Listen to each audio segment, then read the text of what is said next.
সব মামলা প্রত্যাহার হবে। বৃহস্পতিবারের মধ্যে আশা করছি ঢাকা শহরের মামলাগুলো প্রত্যাহার করা হবে।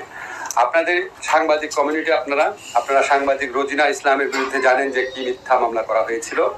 আপনারা জানেন যে মাহমুদুর রহমান মান্না, আমি এই দুটা উল্লেখ করছি বোঝানোর জন্য আপনাদের যে আমরা কতটা প্রোঅ্যাক্টিভলি কাজ করার চেষ্টা করছি। রোজিনা ইসলামের পাসপোর্ট অলরেডি ফেরত দেওয়া হয়েছে।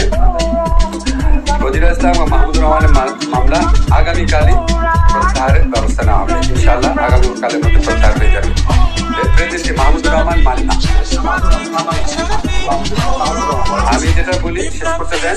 মাহমুদুর রহমান মান্না আমাদের রাজনৈতিক মাহমুদুর রহমান মান্না এবং সাংবাদিক রোজিনা ইসলাম, এগুলো খুব আলোচিত মিথ্যা মামলা ছিল, তো এই জন্য এই দুটা নাম রিপ্রেজেন্টেটিভ এক্সাম্পল হিসাবে উল্লেখ করলাম। আরো অনেক মামলায় প্রত্যাহার করা হবে। আমরা বিচার বিভাগের সংস্কারের জন্য উদ্যোগ গ্রহণ করেছি। অল্প সময় এর মধ্যে আমরা মাননীয় প্রধান বিচারপতি সহ আপিল বিভাগে বিচারপতি নিয়োগ দেওয়ার ক্ষেত্রে আইন মন্ত্রণালয়কে যে সহযোগিতামূলক কার্যক্রম করতে হয় সেটা আমরা সম্পন্ন করেছি।